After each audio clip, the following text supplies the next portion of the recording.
In this video, we will look at every woman who has been executed in the United States, in the state of Texas. We'll walk through the crimes that put them on death row, the final words they spoke, and the last meals they requested before facing execution. But before we start, let us know in the comments where you are watching this from. After spending 14 years on death row, Karla Faye Tucker was executed by lethal injection. But to understand how she ended up strapped to a gurney, we have to go back to a spring night in Houston, Texas. On June 13, 1983, in the early hours of the morning, the quiet inside a Houston apartment shattered forever. By sunrise, 2 people were dead, killed in one of the most brutal and infamous crimes Texas had ever seen. The woman at the center of it all was 23-year-old Karla Faye Tucker, who would later become the first woman executed in Texas in 135 years and one of the most talked about inmates in U.S. death penalty history, not just for what she did, but for who she became in the years that followed. But before we get to her final moments, let's go back to that morning in 1983, where everything began. It was still early on June 13th when Gregory Travers stood waiting for his friend, 27-year-old Jerry Lynn Dean, to pick him up for work. Jerry was never late, but this morning the minutes dragged on and there was no sign of him. With concern tightening in his chest, Gregory walked the short distance to Jerry's apartment, and when he arrived, he noticed that the front door was slightly opened. Cautious, he stepped inside, calling Jerry's name, but there was no answer. Gregory moved through the place until he reached the spare bedroom. There, he froze. Jerry lay stretched on the floor, with blood pooling beneath his head. Next to him was a young woman, motionless, a pickaxe buried deep in her chest. Gregory turned and ran for the phone, dialing 911 as fast as he could. When police arrived, the scene was brutal. Both Jerry and the woman, later identified as 32-year-old Deborah Thornton, had been hit and slashed again and again with the pickaxe. Deborah had argued with her husband the night before and had ended up spending the night at Jerry's place.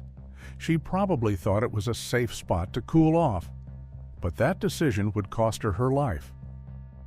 When the police found them, the weapon was still stuck in Deborah's chest, and Jerry's prized motorcycle was gone. So was his El Camino, his wallet, and Deborah's purse.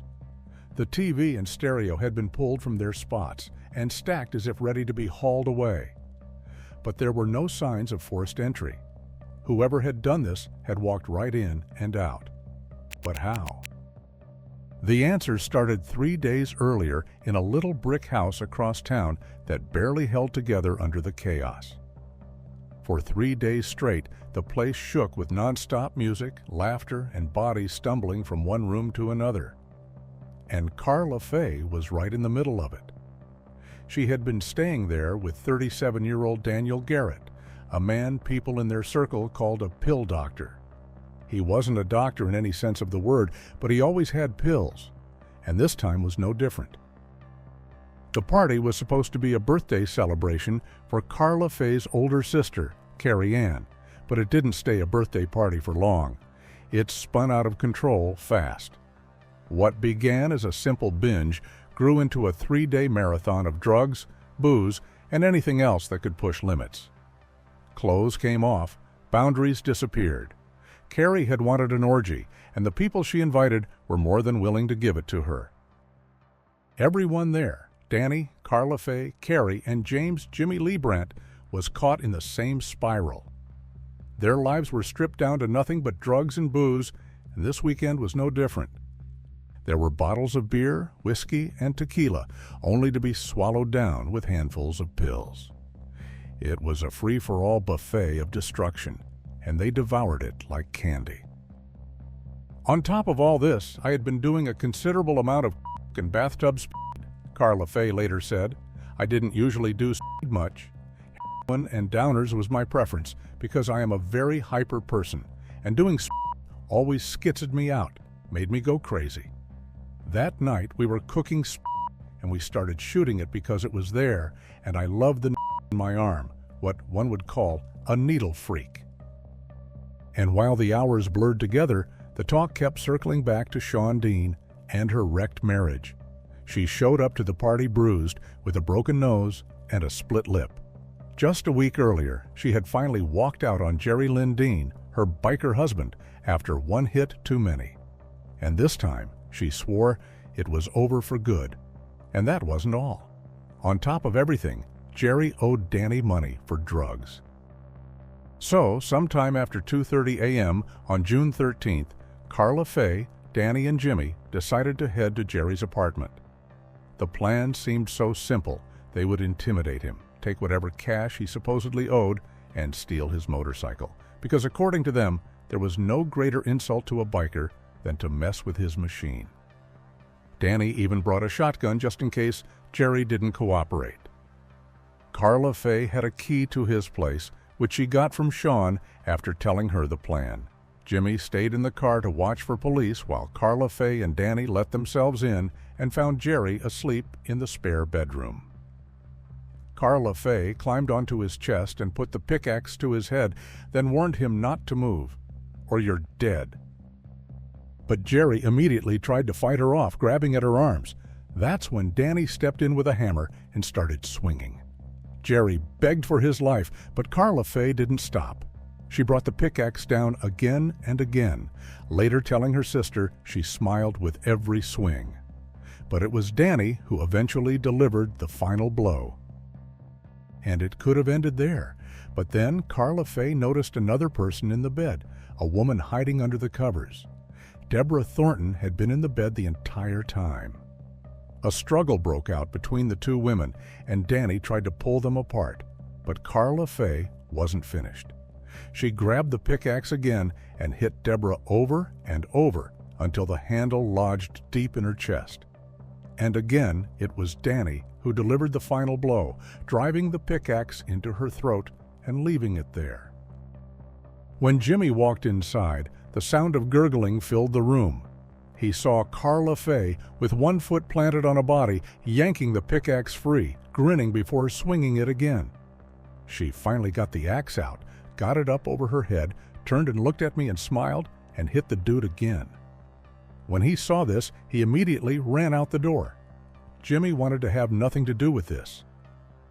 Afterward, Karla Faye and Danny loaded Jerry's motorcycle and parts into the El Camino, drove it to Doug's, and bragged about what they had done. Karla Faye laughed, saying, "Dan hit him with the hammer and I picked him. And, Doug, I come with every stroke of the pickaxe." By that, she later explained, she meant she had multiple orgasms during the attack. She then handed Doug the wallet they took, which he later threw away. That same day, they ditched the truck in a parking lot near the Astrodome, and a couple of days later, they pushed the motorcycle into the Brazos River, trying to cover their tracks. But Karla Faye didn't stop there. Later, she gave Deborah's wallet to her sister, Carrie, as some twisted birthday gift. But Carrie threw it away in disgust. And that night, when a news story about the murders aired on TV, Karla Faye and Danny laughed. They called themselves the Pickaxe Murderers, like it was some kind of joke. But Carrie wasn't laughing. She packed her bags that same night and moved in with her boyfriend, Danny's brother, Doug, afraid she might be next. For weeks, the investigation went nowhere. Detectives followed every lead, but nothing stuck. And while police were stalled, Karla Faye and Danny were already talking about killing Jimmy, the man who had been there the night of the murders, but ran the moment he saw what was happening inside the house. Then, 5 weeks after the attack, a break came, and it didn't come from evidence or forensics. It came from a man named Doug Garrett, a longtime friend of Houston homicide detective J.C. Mosier. Doug told J.C. that his brother Danny and Danny's girlfriend, Karla Faye, had bragged to him about killing Jerry and Deborah. And they hadn't been alone that night. Another friend, Jimmy, had been there with them. J.C. moved quickly after that phone call. Doug agreed to wear a wire and try to get information from either Karla Faye or Danny. And just a few days later, he met with them at their place on McKean Street. And it didn't take much to get them talking. They seemed proud of what they had done, bragging and laughing like it was a badge of honor. They went on for more than an hour, recounting every detail, details that had never been released to the public, and only the killers could know. And that was enough. That very same day, the police moved in, arresting Karla Faye, Danny, and Jimmy Lee Brandt. At the police station, officers started asking questions, trying to make sense of who they were dealing with. But Karla Faye Tucker's past wasn't something that could be summed up in a single sentence. They found that at the age of 10, Karla Faye learned that her birth hadn't been the product of her parents' love, but of an affair. And some think that's when everything began to fall apart. By 12, she was already deep into drugs and sex, and school became meaningless. And at 14, she walked away from it altogether. Her mother, Carolyn, had already carved out a wild life as a rock groupie, and Karla Faye followed her lead. They shared hotel rooms, band buses, and a life on the road, drifting from show to show with bands like the Allman Brothers, the Marshall Tucker Band, and the Eagles.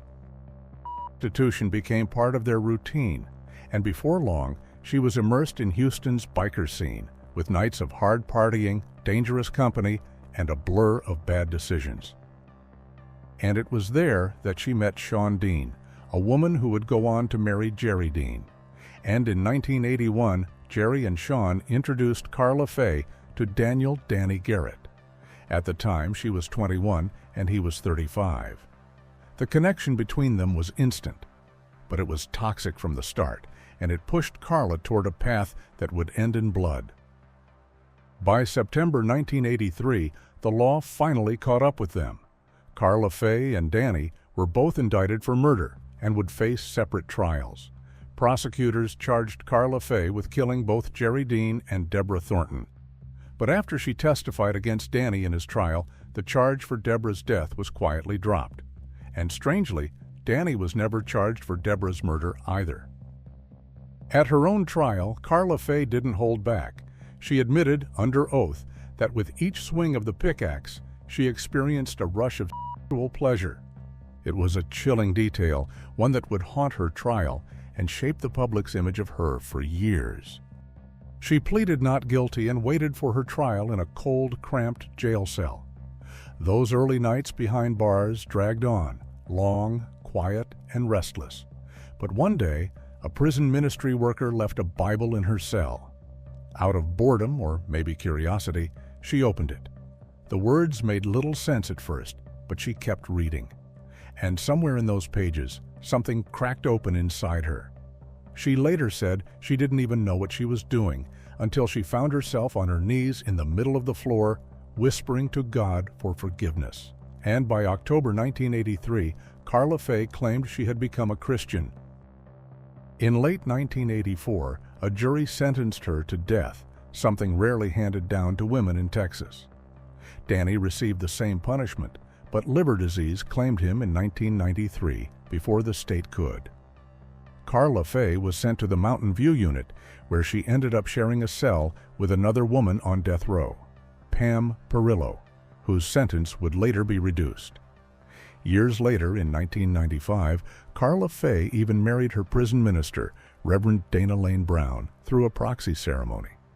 It was a Christian wedding, simple but deeply symbolic for her. From 1984 to 1992, every attempt Karla Faye made for a retrial or an appeal failed. Then, on June 22nd, she made a desperate move. She asked the state to spare her life, arguing that she had been high on drugs the night of the murders.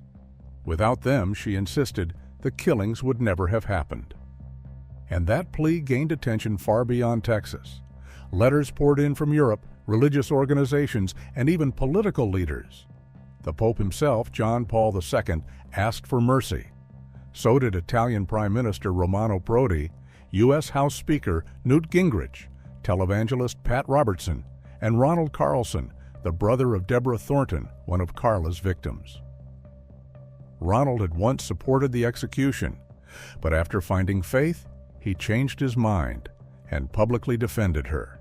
Even the warden at Huntsville Prison said Karla was a model inmate, and he truly believed she had changed after 14 years on death row. But on January 28, 1998, The Texas Board of Pardons and Paroles rejected her appeal. Hours before her execution, Governor George W. Bush refused the last-minute request to stop it. The courts, including the United States Supreme Court, have reviewed the legal issues in this case, and therefore I will not grant a 30-day stay. May God bless Karla Faye Tucker, and God bless her victims and their families. In Texas, the governor couldn't grant clemency on their own. They could only follow the board's recommendation. And that recommendation never came. On February 3, 1998, Karla Faye Tucker was moved from the women's death row at the Mountain View unit in Gatesville to the Huntsville unit, where Texas carries out its executions. She had spent years there waiting, but now the final steps had begun. I'm not afraid of dying. I mean, I know where I'm going. I know that Jesus has already gone to prepare a place for me. He's going to come and he's going to escort me personally. I believe that. For her last meal, she asked for something simple: a banana, a peach, and a garden salad with ranch dressing. She chose 4 people to be present, including her sister, her husband, and Ronald Carlson, the brother of victim Deborah Thornton. When the guards strapped her to the gurney and asked if she had any last words, Karla didn't hesitate. "Yes, sir," she said. "I would like to say to all of you, the Thornton family and Jerry Dean's family, that I am so sorry. I hope God will give you peace with this." Then she turned her head to her loved ones. "Baby, I love you. Ron, give Peggy a hug for me. Everybody has been so good to me." She paused, then added, "I love all of you very much. I am going to be face to face with Jesus now. Warden Baggett, thank all of you so much. You have been so good to me. I love all of you very much. I will see you all when you get there. I will wait for you." Then the lethal injection process started, and 8 minutes later, at 6:45 p.m., she was pronounced dead. Karla Faye Tucker was 38 years old. The next woman executed in Texas was Betty Beets. But to understand how a great-grandmother in her 60s ended up on death row, we have to go back to a summer evening in 1983 and a man who never came home from a fishing trip. Jimmy Don Beets was Betty's 5th husband, her 6th if you count the man she married twice, but Jimmy would be the last. On the evening of August 6, 1983, at their modest home near Cedar Creek Lake, Betty sat inside with Jimmy and her son, Robbie. The house was tucked away, quiet and isolated. At some point during the evening, she pulled Robbie aside and told him she was done with the marriage, done with Jimmy, that she couldn't do it anymore. And then she told him something else, something darker. She said Jimmy had to die, tonight. Then she told him to leave. No explanation, she just told him to go. And he did. He stepped outside, closed the door, and didn't look back. Inside, Jimmy was half asleep in his recliner. The TV flickered in the corner, casting soft flashes of light across the room. He didn't hear Betty walk in, didn't see the pistol in her hand. There was no yelling, no struggle. She just raised it, fired 2 shots, and both hit him in the head. He was gone before he could even react. Jimmy's body sagged into the cushions as life left him. Betty stood there for a moment, just watching. She didn't check for a pulse, didn't cry. She just stared at him, then turned and walked away. When Robbie came back 2 hours later, he didn't ask questions, and Betty didn't have to say a word. She just stood there, calm in a way that didn't make sense. Jimmy still lay slumped and lifeless, exactly where she had left him. Robbie looked at her, then at the body, and back again. There was no panic, no tears, just a quiet certainty, like she had already rehearsed this moment out in her head 100 times. She didn't explain, and he didn't press her. All she said was, "Help me get rid of the body." And he did. Out in the yard, the old wishing well waited. It wasn't real, just a decorative pit made of bricks. Jimmy and Robbie had built it that summer, sweating through the Texas heat, never imagining it would be used for anything but yard art. Together, they lowered Jimmy into it, careful, quiet. They wrapped him in layers, sealed the bricks, and poured concrete over the top. When they finished, the well looked untouched, like nothing had changed. But under that perfect surface, Jimmy was buried, hidden in plain sight. But how would they explain his disappearance? By morning, Betty had figured it out. Down at the harbor, she crushed Jimmy Don's heart medication and scattered the powder across the deck of his fishing boat. Robbie followed behind her, removing the propeller to make it look like a mechanical failure. Then he pushed the boat off the dock and let it drift out into the lake. After that, they went home and waited. Later that night, August 7, 1983, Lil Smith was working at the Redwood Beach Marina on Cedar Creek Lake, tucked between the small towns of Gun Barrel City and 7 Points. It was just after 10 p.m. when a few regulars noticed something bobbing out in the dark. It appeared to be a boat, upside down. 2 men took off in a small vessel and brought the boat back to shore. Inside, they found a fishing license, and the name printed on it, Jimmy Don Beets. Lil didn't wait.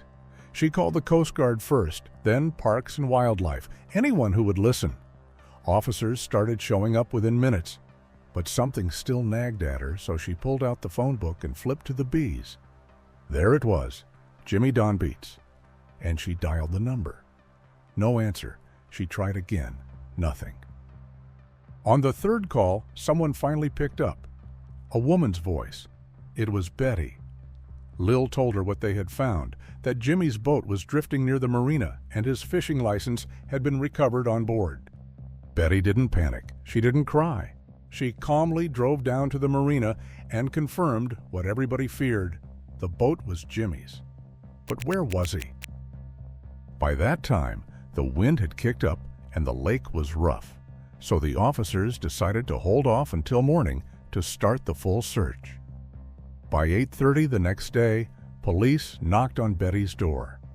They asked her if Jimmy came home overnight, and Betty told them no. He had gone fishing the evening before and never returned. But this time, she added something else. Jimmy had been having problems with the boat, and with that information, the search kicked into high gear.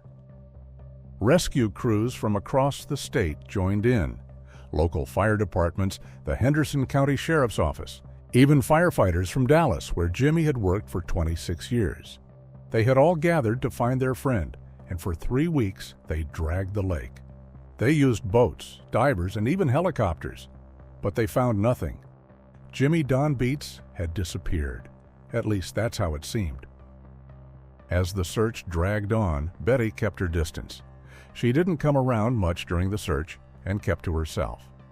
But one man did check in on her more than once. Denny Burris, the fire department chaplain. He had known Jimmy for years. But every time he visited, Betty barely mentioned the lake or the cruise or the hope that Jimmy might be found. Instead, she asked questions, very specific ones. She wanted to know if Jimmy had life insurance through the city and if she would qualify for his pension. Not once did she ask if they had found his boots or if divers were still out there. This didn't sit right with Denny, so he looked into it. Turns out Jimmy had around $110,000 in life insurance, and Betty would be eligible for $1,200 a month in pension. But there was a catch. Without a body, there would be a 7-year waiting period before any of it could be paid out. So for a while, that was the end of it. But nearly 2 years later, in the spring of 1985, something changed. A tip came into the Henderson County Sheriff's Office, quiet, anonymous, and too specific to ignore.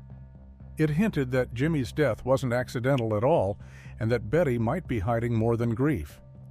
Investigators started digging into her past, and on June 8th, deputies arrested her, then got a warrant to search the house she once shared with Jimmy.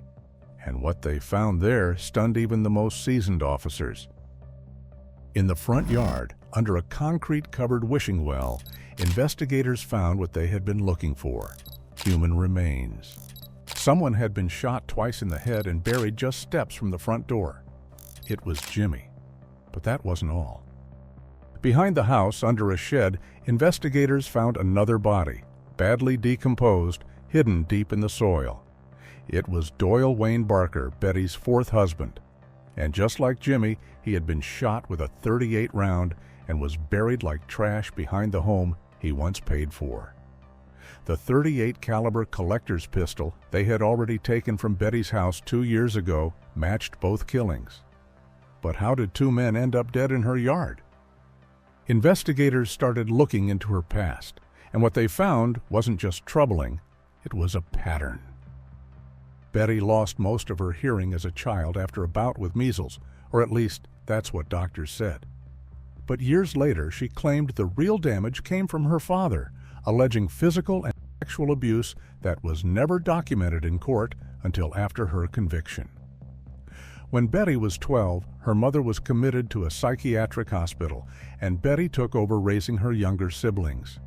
Her childhood ended early, and her adult life quickly unfolded in a string of broken marriages and police reports.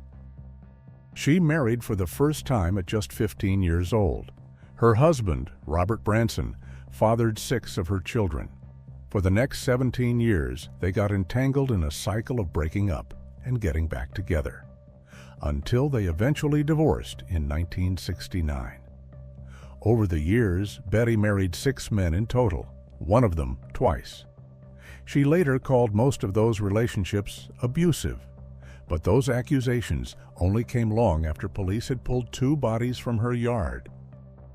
Her second husband, Bill Lane, was shot by Betty on 2 separate occasions, once in the abdomen and once in the back. He survived both times and even testified that he had threatened to kill her first. Betty never faced charges, and in a twist that underscored the chaos of her personal life, she remarried Bill not long after the shooting, only to divorce him again within weeks. Her rap sheet kept growing with public lewdness, firearms charges, and a reputation for flying off the handle. But even then, Betty wasn't done. In 1978, she tried to run over her third husband, Ronnie Threlcold, with her car. He survived as well, and both he and Bill later testified against her in her final trial. And still, the pattern didn't stop. Betty's fourth husband, Doyle Wayne Barker, vanished in 1981. No missing persons report was ever filed. Betty simply told people that he had left her, and because Doyle had a criminal record and a history of moving around, no one questioned it at the time. Betty continued living in the same house, and Doyle's disappearance didn't raise enough suspicion to trigger an investigation. His body would later be discovered buried near the house, and though Betty was never formally charged in his death, prosecutors used his disappearance to strengthen their case when she stood trial for killing her fifth husband, Jimmy Don Beets. Once both bodies were discovered, it didn't take long for investigators to connect the dots. But Betty's defense tried to shift the blame to her son, Robbie, who had been living in the home with her and Jimmy. Maybe he had done it and she hadn't. But when Robbie took the stand, he shattered that idea. He told the jury that on the night of August 6, 1983, his mother had told him straight out she was going to kill Jimmy. Then she told him to leave, and when he came back, Jimmy was already dead. Robbie said he kept quiet for almost 2 years to protect her, but now he needed to protect himself. He called his mother a very selfish woman. The jury believed him, and on October 11, 1985, they found Betty guilty of murdering Jimmy Don Beets for the insurance money.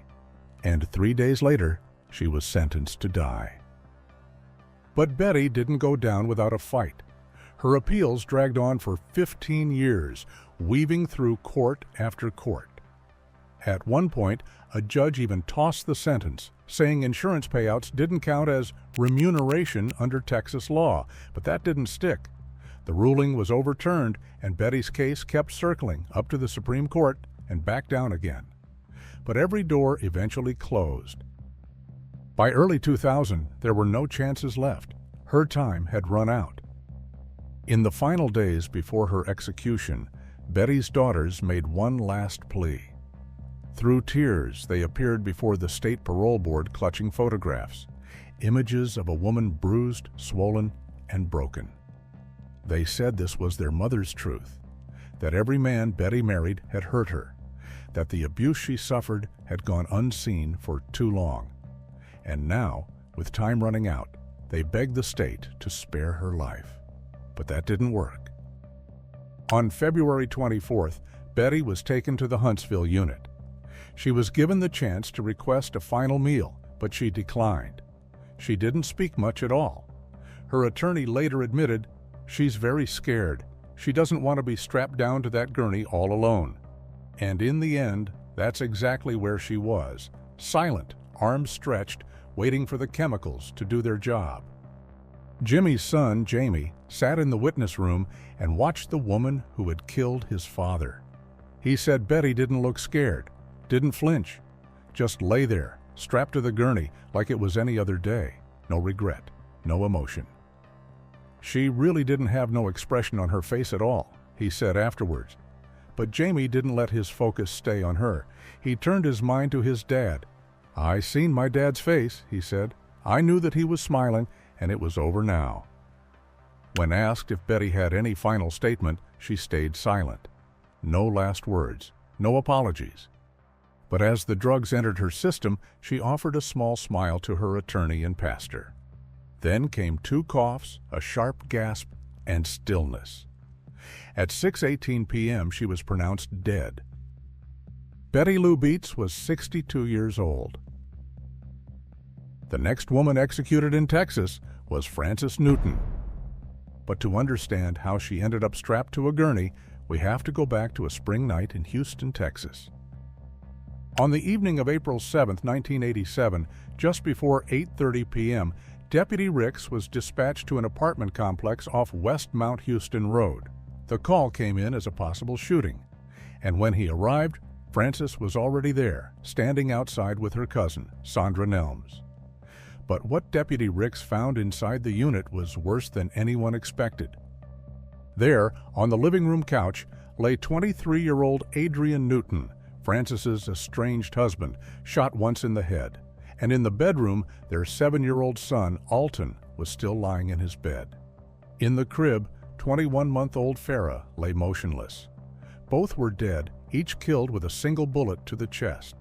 But there were no signs of a break-in, there were no signs of a struggle, and nothing had been stolen. Whoever had done this had walked straight in, executed all 3, and walked back out as if it was nothing. But who could have done it? At the time, Adrian and Frances's marriage was falling apart. His alleged drug use had pushed them to the breaking point. They were separated but still sharing the same apartment, and things between them were tense. They were both seeing other people. But no one, not family, not friends, expected it to end in blood.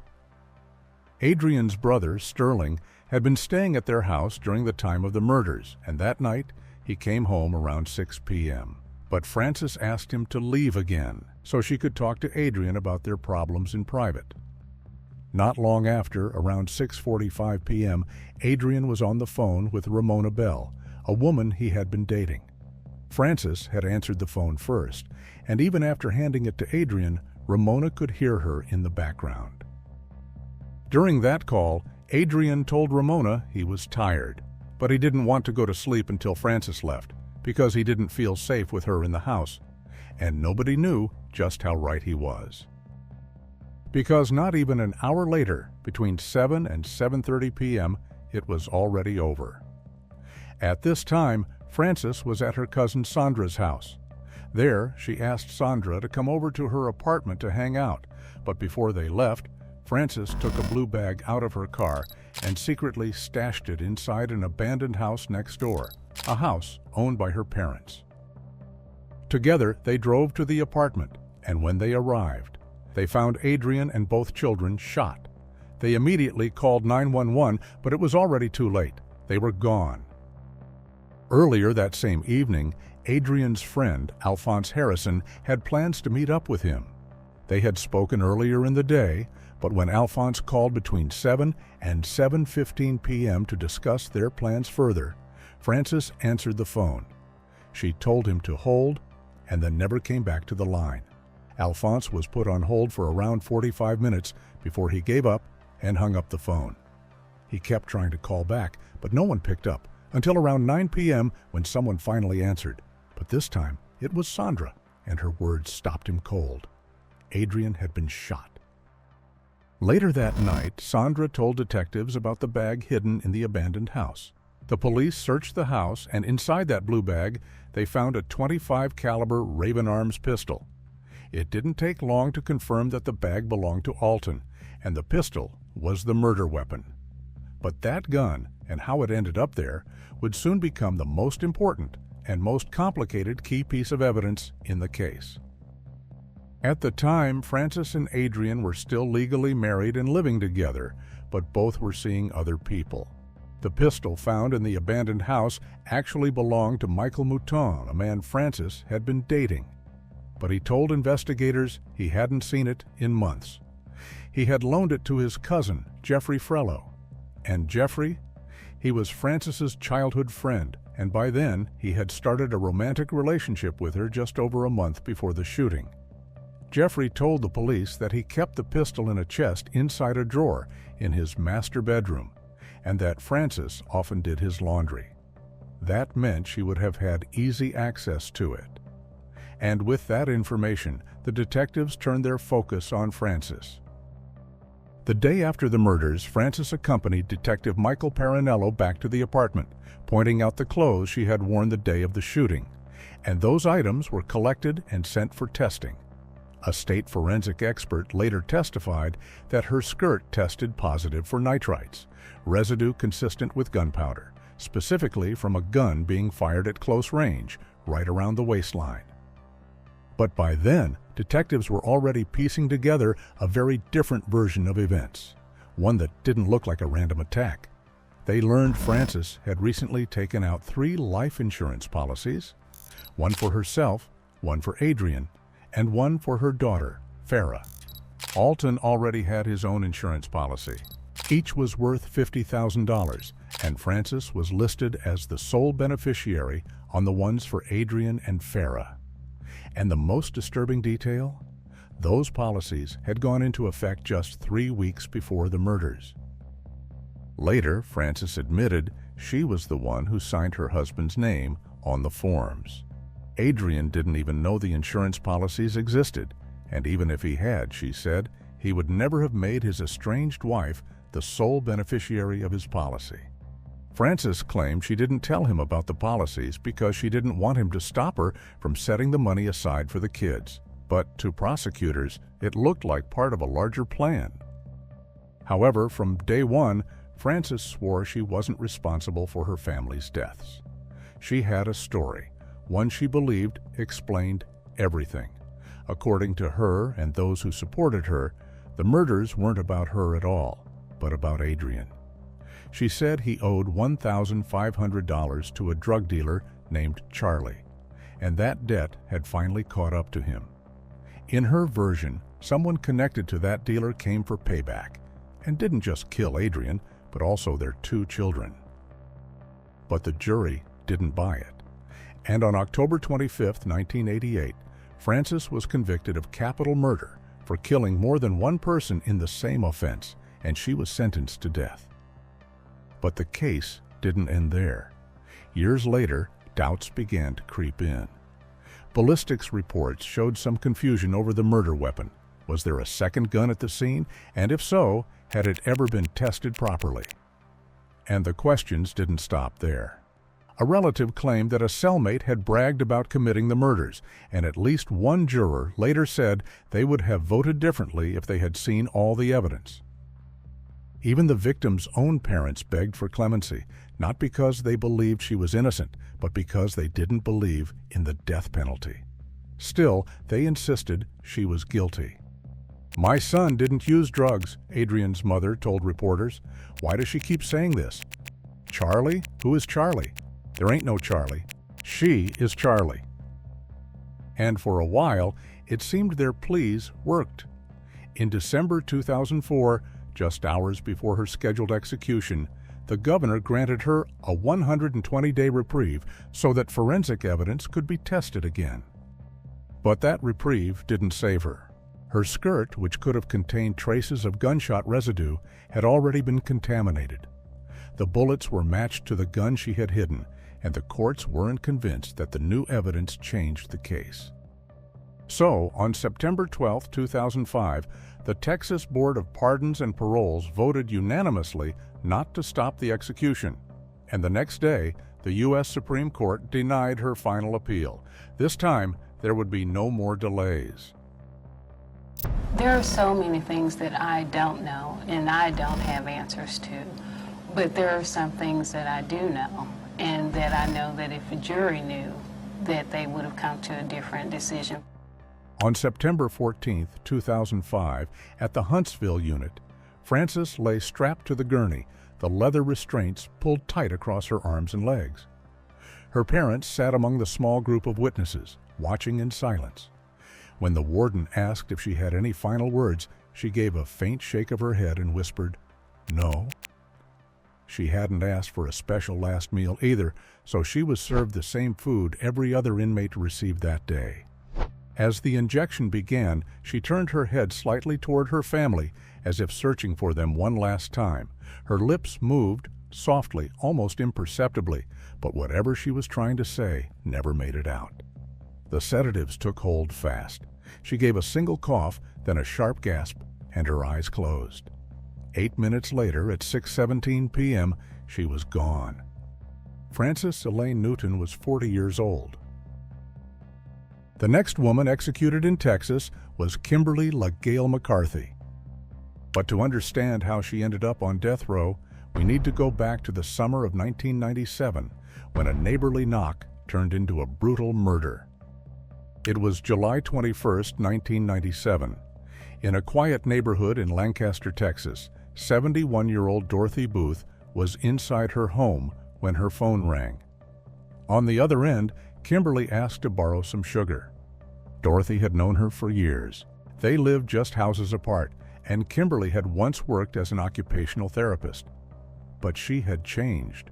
Cocaine had taken hold of her life, and it was getting worse. But still, Dorothy let her in, and that would be her last act of kindness. When Kimberly stepped into the retired psychology professor's home, she didn't come empty-handed. Hidden somewhere in her clothes was a 10-inch butcher knife, and just moments later, she pulled it out and stabbed Dorothy 5 times. Then she picked up a heavy candle holder and hit her in the face. But she wasn't finished yet. When the elderly woman lay on the floor, motionless, Kimberly took the knife and cut off her left ring finger in order to take her diamond ring. Then, after Dorothy died on her own kitchen floor, Kimberly went through her house, looking for as much cash and valuables she could carry. She then walked out of the house, climbed into Dorothy's white Mercedes, and drove straight to a crack house to buy cocaine. Afterward, she pawned Dorothy's wedding ring for $200, and she used her credit cards 4 separate times in less than 24 hours, including at a neighborhood liquor store. That night, Dorothy Booth's life ended, and Kimberly had vanished, swallowed up by her addiction and the lies that came with it. But the police got after her fast. They got a search warrant for her house, and what they found there made all come crashing down on her. The butcher knife was hidden in her home, and it had been scrubbed clean. But investigators weren't fooled. When they dismantled the handle, dried blood was still hidden in the seams, and a forensic test confirmed it.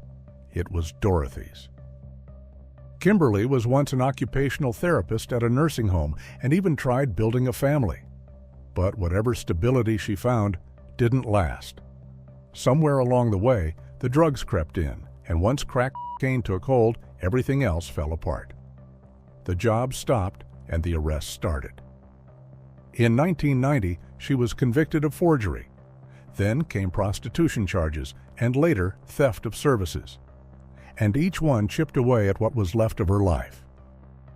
By the time of the murder, Kimberly was a different woman. She had been married, divorced, and was raising a son, but more than anything, she was desperate. The addiction had her by the throat, and she was willing to do almost anything for her next high, even if it meant spilling blood.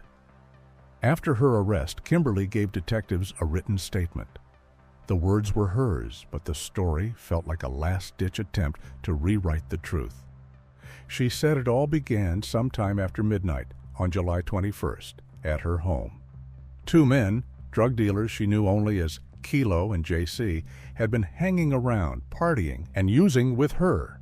But when the money ran out and the high wore off, things turned ugly. They weren't just frustrated. They got loud, even aggressive, and Kimberly claimed they threatened to hurt her if she didn't come up with something fast. And that's when the plan was born. Kilo told her to call Dorothy and ask to borrow some sugar. Nothing suspicious, just a neighborly favor. But it wasn't sugar they were after. Kimberly claimed she stayed outside, but Kilo and JC didn't.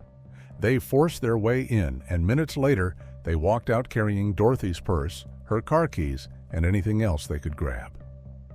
Kimberly climbed behind the wheel of Dorothy's white Mercedes and drove them away. She later admitted pawning Dorothy's belongings for cash, using her credit cards to buy cigarettes and liquor, and trading it all for more crack. But the physical evidence against her was overwhelming. Dorothy's blood was on the knife, her ID was in Kimberly's possession, and surveillance footage showed Kimberly using the stolen cards. There was no trace of anyone else, just her. And for the jury, that was enough. In November 1998, they convicted her of capital murder and sentenced her to death. But this wasn't the whole story. Long before Dorothy opened her door that day, there had been warning signs, dark, violent signs, that Kimberly was capable of far worse than anyone wanted to believe. During sentencing, prosecutors revealed something else. DNA evidence linked Kimberly to two unsolved murders from 1988, almost 10 years earlier. Both victims were elderly women from Dallas County, 81-year-old Maggie Harding and 85-year-old Jetty Lucas. Both had been murdered inside their homes, and both cases had gone cold. But now the threads were suddenly tied together. Maggie wasn't a stranger to Kimberly. She had known her nearly her entire life, a trusted family friend who had helped plan Kimberly's wedding, let her store furniture at her house, and welcomed her as if she were her own family. But none of that mattered when Kimberly walked through her door in December 1988. Kimberly had once done part-time office work for Maggie, which had been enough to earn her trust, and enough to learn the layout of her home. But Kimberly had noticed something else. According to Maggie's niece, her aunt kept a large amount of cash in the house, not in a bank, not locked in a safe, but inside her home, and Kimberly knew it. Maggie was stabbed repeatedly through the chest, the abdomen, and the face. One of the wounds pierced straight into her heart. But that wasn't all. Her jaw was broken, her cheekbone shattered, and her brain was bleeding. The kind of injuries that don't come from a single moment of rage, but from a sustained, brutal attack, likely with a metal meat tenderizer that police later found in the kitchen sink. And when it was over, her purse was gone. Just days later, another call came in. This time it was Jetty Lucas, 85 years old, physically disabled, and barely able to defend herself. She was a distant cousin of Kimberly's mother, but those family ties meant nothing when the front door closed. Jetty was stabbed in the face straight through her eyes. Her head and neck were struck with such force that one of her ears was torn, her skull fractured, and her brain bleeding from within. Lying near her body was a claw hammer, its curved end still stained. And just like before, her wallet and purse had been emptied. The similarities between the two cases were hard to ignore. Both victims were elderly women, both trusted Kimberly, and both had been beaten, stabbed, and left for dead. And every time Kimberly had walked away with just enough cash to get high again. She was never tried for these previous murders, but investigators said the DNA told its own story. But Kimberly wasn't one to give up easily. She appealed, and in 2001, she actually won. Her conviction was overturned on a legal technicality because investigators had taken her statement without her lawyer present. But Texas prosecutors didn't back down. They retried her, and in 2002, the outcome was the same. She was found guilty and sentenced to death. Over the next decade, Kimberly's lawyers continued to fight. They said she was a drug addict, not a serial killer, and claimed race had played a role in her sentencing, but none of it changed the outcome. She was first scheduled to die in January 2013, but was granted a temporary reprieve just hours before her execution. And this happened again in April. But on June 26, 2013, there were no more delays. Kimberly spent her final hours behind thick concrete walls just a few feet from the room where it would all end. She hadn't spoken to reporters in years, refusing every request. But with the guards, she let a few jokes slip. Nothing big, just brief moments of levity in a day otherwise wrapped in silence. She wasn't allowed to choose a special final meal. They brought her a last breakfast, oatmeal, fruit, and chicken sandwiches at 1:48 a.m. She ate in the stillness of the early morning, then spent the rest of the day packing up what little she had left. She met with the chaplain, spoke with her spiritual advisor, and even sat for a final visit with the man who had once been her husband. And then she waited. When strapped to the gurney, her last words were clear. "This is not a loss. This is a win. You know where I'm going. I'm going home to be with Jesus. Keep the faith. I love you all." As the drug started to take effect, she said, "God is great," before closing her eyes. She took hard, raspy, loud breaths for several seconds before becoming quiet. Then her chest moved up and down for another minute before she stopped breathing. Kimberly LaGayle McCarthy was pronounced dead at 6:37 p.m. She was 52 years old. A year later, the next execution took place. After more than 15 years on death row, Suzanne "Sue" Basso was executed by lethal injection in Huntsville, Texas. But before we discuss her final moments, let's take a look at how this quiet suburban mom became known as one of the most brutal killers in recent history. It was July of 1997 when 59-year-old Louis Charles Buddy Musso met Sue and her son, James J.D. O'Malley, at a local church carnival. Buddy had an intellectual disability, but still managed to live on his own. He had a simple life. He worked at a grocery store in New Jersey, managed his own money, and kept in regular contact with his Social Security representative, Al Becker. He was trusting and lonely, and Sue knew how to spot that kind of vulnerability. Within a year, she had convinced him to move to Texas, and by June 14, 1998, he had left everything behind to join Sue in Jacinto City. Sue quickly referred to herself as his wife-to-be on all kinds of official documents. But instead of the new beginning he imagined, Buddy stepped into a trap. Almost immediately, Sue cut Buddy off from the people who looked out for him. She blocked Al Becker's calls, tried to assign herself as Buddy's benefits payee, and behind the scenes, arranged for several life insurance policies, one of which would pay out $65,000 if he died from a violent crime. And that was not it. Buddy's will was suddenly changed, and it now declared that his entire estate was going to Sue. No one else, the document read, was getting a cent.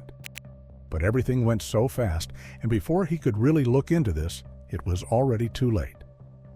Just 2 weeks after arriving in Houston, the abuse started. And Sue didn't work alone. Her son J.D., Bernice Ahrens, Bernice's children Craig and Hope, and Hope's fiancé Terrence Singleton were all involved. Sue would bring Buddy to the apartment where Bernice and her kids lived, saying she had a leak in her home, and together they forced Buddy to do chores. He had to sit motionless on a plastic mat in the hallway for hours, and if he flinched or moved, they punished him. J.D. wore steel-toe combat boots and kicked him repeatedly. Bernice, Craig, and Terrence punched him like he was nothing, and Sue beat him with a baseball bat, striking his back, groin, and thighs, and she didn't stop there. She and Hope also whipped him with belts, their buckles tearing into his skin until it looked raw and shredded. At one point, someone told Sue that Buddy had misbehaved while she was gone, and her response was chilling. Weighing over 350 pounds, she jumped on his back while he knelt on all fours and slammed him to the floor. The weight knocked the air out of him. Buddy didn't fight back. He couldn't. He barely had the strength to sit upright. Eventually, Buddy was battered, burned, and barely able to sit upright. He couldn't hold on anymore and begged for help. He asked them to call an ambulance, but no one did. They knew what they had done. They could see the swelling, the cracked ribs, the bruises on his face. They saw all of it and left him there anyway. Instead, the group gave him what they called a bath. They filled a tub with bleach and pine sol. They didn't use any water. It was just chemicals. Then someone dragged him in and scrubbed his skin with a wire brush. They tore at his flesh layer by layer while he cried out in pain. Still, they didn't stop. Eventually, on August 25, 1998, his body, already failing, couldn't take it anymore. After another brutal round of beatings, a blow to his head fractured his skull, and Buddy died. After over 4 weeks of torture, death was the only escape he got. And the people who did it? They didn't cry. They didn't break down. They just asked one thing: what do we do with the body?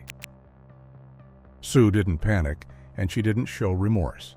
Instead, she launched into performance mode. That night, she started making calls.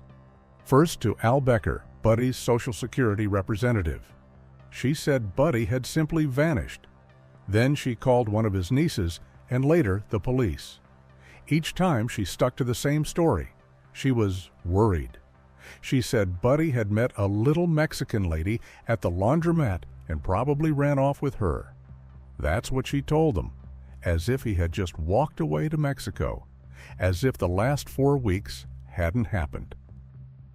But when she made those calls, Sue already knew exactly where Buddy was. She had been behind the wheel of Bernice's car with Buddy's lifeless body stuffed in the back. The others handled the actual disposal, dragging his broken body to a roadside ditch in Galena Park and leaving him there like trash. And Sue didn't stop there. She drove the same car to a nearby dumpster, where they tossed the bloody clothes, the gloves, and whatever else might tie them to the murder. It was cold and calculated. The next morning, August 28, 1998, a jogger found Buddy's battered body. It looked wrong from the start. His clothes were clean, but the wrong size, and the single shoe he wore was on the wrong foot. Someone had redressed him post-mortem, and they had done it clumsily. Then came the autopsy, and what the medical examiner found went far beyond a beating. Buddy's body was covered in bruises from head to toe. The palms of his hands and the soles of his feet were bruised. He had lash marks on his back and buttocks from some sort of whip, and multiple bones were broken. He had several fractured ribs, a fractured nose and throat, and a broken skull with an X-shaped wound, the one that killed him. But it didn't stop there. His wrists and ankles showed bruises, his eyes were blackened, and he had burning marks on his skin, possibly from cigarettes or a heated metal object. Then there were the abrasions and scrub marks across his body, traces that matched the bristles of a brush, the same kind they used during that so-called bath. Buddy Musso didn't just die. He was broken, physically and mentally. And the people who did it, they acted like nothing had happened. However, investigators didn't need long to figure out who to look at. Their attention quickly zeroed in on one person, Sue. And the deeper they looked into her life, the clearer it became. This wasn't the first time something was off. There was a pattern, and it went back decades. Suzanne Margaret Burns had been born in New York, and her mother, Florence, was the older sister of Robert Garrow, a notorious serial rapist and spree killer who later made headlines for his horrific crimes. But long before that, there was already darkness inside the Burns household. Family members later spoke about the abuse Suzanne endured during her early years, both physical and sexual, and one memory stood out. Florence once caught young Suzanne smoking cigarettes, and instead of lecturing her, she forced her to eat them. In the early 1970s, Suzanne married a Marine named James Peak. She took his last name and became Sue Peak. They had 2 children together, a daughter in 1973 and a son in 1974. But that picture of a normal family didn't last. In 1982, James was arrested for abusing their daughter. And Sue not only knew about it, she had helped cover it up. And even after his arrest, she stayed married to him. By the early 1990s, the whole family moved to Houston, Texas, and that's where Sue decided to start fresh, but not in a way most people would. She gave the entire family a new last name, O'Malley. She crafted a fake Irish-American identity and built an entire life on lies. She bounced between jobs, sometimes working as a security guard, but nothing stuck for long. Then, in 1993, she met Carmine Basso. He was from New Jersey and owned a private security company. They hit it off quickly, but there was one problem. Sue was still legally married to James Peake. So she and Carmine never married, at least not officially. Still, she moved him into her home, kicked James out, and started introducing herself as Mrs. Basso. She took Carmine's last name, told everyone he was her husband, and lived that lie right up until his sudden death in 1997. The official cause of death was heart failure, and no one looked into it further. But that was before everything with Buddy came to light. And now, with Sue's mugshot all over the news and her background fully exposed, Carmine's family started asking questions. The timing, the circumstances, the way he died, it all felt a little too convenient. Some investigators agreed. At least one relative pushed for Carmine's body to be exhumed. But that never happened. And just a few months after Carmine died, Sue met Buddy Musso. And in the final weeks of his life, Sue wasn't just a bystander. She was the ringleader in his brutal death. After police discovered Buddy's body, they searched Sue's computer and found something chilling, a copy of a restraining order. It barred any of Buddy's relatives from contacting him. But that wasn't all. Tucked inside a pair of Buddy's pants, they found a handwritten note addressed to a friend in New Jersey. "You must get down here and get me out of here," it said. "I want to come back to New Jersey soon." It was clear Buddy had been desperate to leave. And the deeper investigators dug, the worse it got. They uncovered several insurance policies naming Sue as the sole beneficiary. And they also found a document titled Last Will and Testament, which left everything to Sue and made sure no one else was to get a cent. It was signed by J.D., Terrence, and Bernice as witnesses. The document claimed it had been created in 1997, but it was traced back to Sue's computer and had actually been written on August 13, 1998.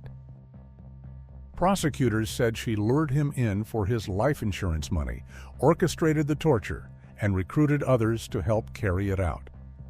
Each one of them was eventually tried separately. In 1999, J.D. was convicted of capital murder and sentenced to life in prison. Bernice Aarons, who also took part in the abuse, got 80 years. Craig Aarons received 60. And Terrence Singleton, Hope's fiancé, was also convicted of capital murder and sentenced to life behind bars. All four are still in prison to this day. Hope's case ended with a hung jury, but instead of going through another trial, she agreed to testify against Sue in exchange for a plea deal. She was sentenced to 20 years and has since been released after completing her sentence. And then came Sue's trial. At the time of her arrest, she weighed more than 350 pounds, but within a year, she had dropped to 140. The change was dramatic, but prosecutors told the jury it was all surface. They argued that the real Sue hadn't changed at all. She was still as manipulative, dangerous, and cruel as ever, and that losing weight couldn't hide what she had done. In the courtroom, Sue demanded a wheelchair. She claimed she couldn't walk, that she was paralyzed, overwhelmed by pain, and suffering from severe mental illness. Her symptoms came one after another: chest pain, stomach pain, migraines, and her voice had changed too. She spoke in a high-pitched, childlike squeak, insisting she had regressed to a younger state of mind, but the act didn't hold. A court-appointed psychiatrist said what others were thinking: she was faking, and Judge Mary Lou Keel agreed. Sue was ruled competent to stand trial. Each morning she was wheeled into the courtroom looking hollow. She would slump at the defense table, silent and moody. Some days she glared at the jury. Other days, she looked like she wasn't even there. But the jury heard her voice, her own words. Like in the other trials, prosecutors played the taped confession. Sue admitted she had hit Buddy with a belt, but claimed she was more of a witness than a participant. She said she just watched, that it wasn't really her. But Hope told a different story. She took the stand and didn't hold back. She said Sue didn't just watch, she led. She told the jury that Sue had used her fists, the belt, even a vacuum cleaner attachment to beat Buddy. And when Buddy finally collapsed, Hope said Sue jumped on top of him, pounding him as he hit the floor. Then she had turned to J.D. and told him to finish the job. She ordered him to keep kicking Buddy with his steel-toed boots. Buddy was moaning when he went down, Hope said.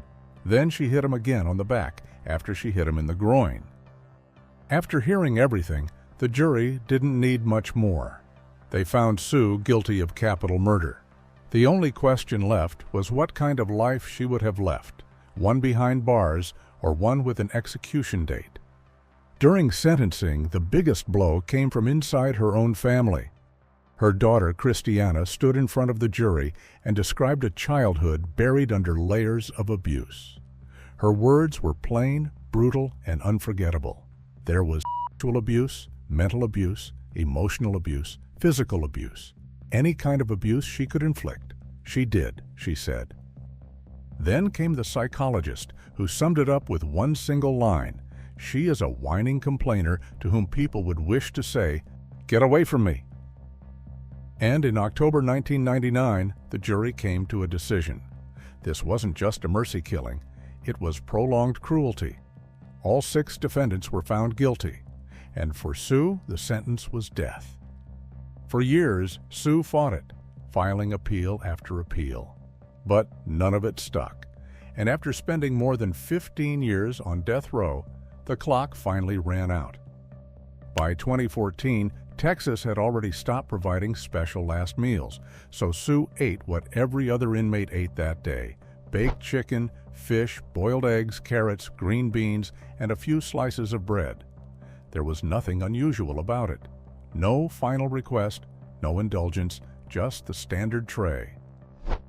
On February 5, 2014, prison staff led her into the execution chamber at the Huntsville unit.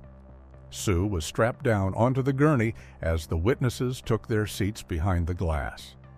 When asked if she had any final words, her answer was quiet and simple. "No, sir," she said. No apology, no remorse. But she did glance toward the window. According to witnesses, she smiled at 2 friends watching from the other side. She mouthed a brief word to them, no one could say exactly what, and nodded once. At 6:15 p.m., the lethal drugs were administered. There were no noted complications or visible signs of struggle. And 11 minutes later, at 6:26 p.m., she was pronounced dead. Suzanne Margaret Basso was 59 years old. 7 months later, Texas carried out its next and most recent execution of a woman. After spending 8 years on death row, Lisa Ann Coleman was executed by lethal injection in Texas. But to understand how she ended up on death row, we have to go back to July 2004 and to a 9-year-old boy named Davante Marcel Williams. On July 26, 2004, paramedics were called to a small apartment in Arlington. Inside, they found Davante dead. He weighed just 35 pounds, severely underweight for his age. And within hours, 2 women were arrested, his mother, Marcella Williams, and her partner, Lisa Ann Coleman. But the signs had been there for years. Marcella had given birth to Davante at just 14. He was born premature and struggled from the start: developmental delays, special needs, and fragile health. And by the time he was 2 months old, Child Protective Services had already opened a file. One report said Marcella wasn't watching him properly, and they started monitoring the home for 6 months to make sure the little boy was safe. But they didn't remove him. That didn't happen until 1999, when Davante and his baby sister were taken into foster care after new reports surfaced. This time, far worse. His hair was falling out. He had bruises along his spine, swelling on his lips, and even worse, signs of trauma on his genitals. CPS found clear evidence of abuse, and they blamed Lisa. In the year that followed, the agency kept both kids in care, but Marcella wasn't one to give up easily. She fought to get her children back, and after a year, she did, but only after promising to break up with Lisa and keep her away from her children. For a while, it seemed like things were going better. The chaos settled. Then, in late 2000, Marcella gave birth to a third child, a baby girl, and by 2002, Lisa had quietly moved back in, and Devontae had just started school. That's when more red flags surfaced and multiple reports were filed, alleging both physical and medical neglect. So CPS opened another case. But when caseworkers showed up to the apartment to talk to the children, they denied everything. They said everything was fine at the house, there was no abuse, and there were no problems. But behind closed doors, Marcella and Lisa were running a different playbook. That year, they began pulling away, isolating. Devontae stopped showing up at school, and the doctor visits stopped too. When the school called, they claimed they had moved out of the district. And when CPS tried to follow up, checking in 9 times from November through December, no one answered. And there was no sign of Devontae, just silence. They were hiding him, and no one would ever see him alive again. Then came the afternoon of July 26, 2004. Marcella picked up the phone and called 911. Her voice trembled. She told the dispatcher her son had stopped breathing inside their Arlington apartment. The dispatcher immediately tried to walk her through CPR, but the line suddenly got disconnected. Paramedics rushed over, and when they arrived, Lisa answered the door and told them that Devontae had only stopped breathing a few minutes earlier. She said that he had just eaten and started throwing up, so they took him to the bathroom to clean him up. But that lie unraveled fast. When the paramedics entered the home, they found Devontae lying lifeless on the bathroom floor. He was wearing a disposable diaper, but his small frame was barely holding it up. He didn't look 9 years old. He didn't even look 5. His body was so thin, so fragile, that it resembled that of a toddler. There were dirty, peeling bandages on his arms, and around his mouth and nose, a thin film of yellow vomit or bile had dried into his skin. Marcella and Lisa said that they had tried to feed him Pediasure, a nutritional supplement drink for children designed to support their growth and development. But if they did, it was already too late. His body couldn't process it anymore, and his organs had already started shutting down. And the truth? It wasn't in their story. It was written all over his body. He didn't just stop breathing when his mother made the 911 call. Rigor mortis had already set in. He had been dead for hours. And that was not it. His small body was covered in more than 250 scars, some old, some fresh. He had infected wounds around his wrists and legs, showing where he had been tied up with plastic extension cords. He also had a fresh tear on his lip, and another marked the side of his head where his ear had once connected. And in the corner of the room, investigators found a golf club with blood on it. The question wasn't whether he had suffered, it was who caused it, and why. It didn't take long for suspicion to fall on Lisa, who was just 28 years old at the time of the crime. And when detectives peeled back the layers of her past, they found a long chain of trauma and chaos stretching back decades. Lisa never got a clean start. She was the product of a rape, born after her mother was assaulted by her own stepfather. And from the beginning, Lisa wasn't wanted. Her existence was a wound no one in the family wanted to look at, and that wound bled into everything that followed. She grew up in a home where violence was common. An uncle beat her with extension cords, the same kind later used on Devontae. Child Protective Services stepped in, but help never came. Instead, Lisa was bounced through foster homes, each stop leaving a different kind of scar. In some homes, she was only neglected, but in others, it was worse. Her mother barely visited, and when she did, there was no love, no warmth, only insults. She called Lisa pig over and over until the nickname settled into her bones like rot. By her early teens, Lisa had already survived more than most adults. A cousin stabbed her, and another relative gave her alcohol and drugs before she even hit puberty. School didn't stick either. She dropped out after the 10th grade, and by 15, she was already a mother herself.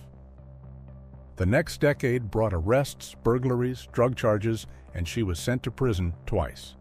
And by the time she met Marcella Williams, Lisa had already been shaped by a lifetime of rage, pain, and survival instincts that left no room for empathy. And eventually, it all led to one brutal conclusion: Devontae's death. When police brought Lisa in for questioning, she didn't sugarcoat anything. She said she split her nights between Marcella's apartment and her mom's house, where her own child lived. She admitted to disciplining Devontae with a belt, claimed she stopped, not out of guilt, but because the bruises were too hard to hide. And then came the worst part. She said both she and Marcella had restrained Devontae with cords on multiple occasions, including the night he died. According to Lisa, Marcella shook her awake that night, screaming that something was wrong. Lisa ran into the other room and saw her trying to perform CPR. In a panic, they dragged Devontae into the bathroom and lowered his limp body into a tub of warm water, hoping to shock him back to life. But it didn't work. It was already too late.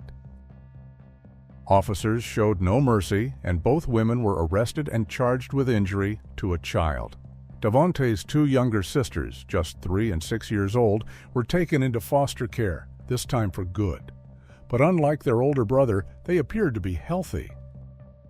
The autopsy confirmed what the officers already feared. The Tarrant County Medical Examiner said Devontae died from severe malnutrition, and pneumonia was listed as a secondary cause. His body was too weak to fight off anything. Before trial, prosecutors offered both women a deal: plead guilty and serve life in prison with the possibility of parole after 40 years. Marcella took it, but Lisa didn't. That decision sealed both of their fates. Marcella will be eligible for parole in 2044. Lisa would never get that chance. To pursue the death penalty, the state needed to prove that another felony, like kidnapping, had taken place during the murder. Prosecutors pointed to the cord marks on Devontae's wrists and ankles, the pantry he was locked in, and the isolation he endured for years. They told the jury that this wasn't just abuse, it was captivity. They also said there was food in the house, but Devontae wasn't allowed to have it. Lisa and Marcella had withheld nutrition over time. The jury saw photos of the scars, the golf club, the cords. They said Lisa beat him, bound him, and left scars all over his small body. But Lisa's attorney fought back. He said she didn't live in the house, that Devontae was difficult to care for, that he had always been underweight, even as a baby. He argued that the boy's death wasn't murder, just the tragic result of bad parenting. Lisa is absolutely innocent of capital murder, he insisted, and if they execute her, they will be executing someone who is innocent. But the jury didn't buy it. They took just 1 hour to decide. Lisa Ann Coleman was found guilty of capital murder, and they sentenced her to death. For the next 8 years, her legal team tried to reverse it. They argued the kidnapping charge didn't hold. Devontae hadn't been taken from his home, so under Texas law, the death penalty shouldn't apply. But none of it worked. Her appeals were denied. Lisa stayed on death row, and the state set a date. On her final day, September 17, 2014, Lisa wasn't allowed to choose a special meal and ate what the other prisoners were having: a fried pork chop, macaroni and cheese, carrots, green beans, navy beans, sliced bread, and pineapple orange cake, with a choice of tea, punch, or water to drink.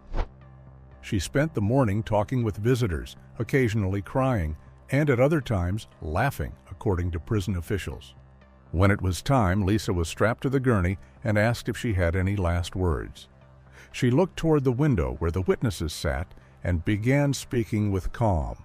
First, she spoke to a few close friends, then to the girls on the row. She told them to keep their heads up. Then came words for her family. I just want to tell my family I love them. My son, I love him. God is good. I'm done. Witnesses saw her smile. She made eye contact with an aunt, mouthed an audible kiss.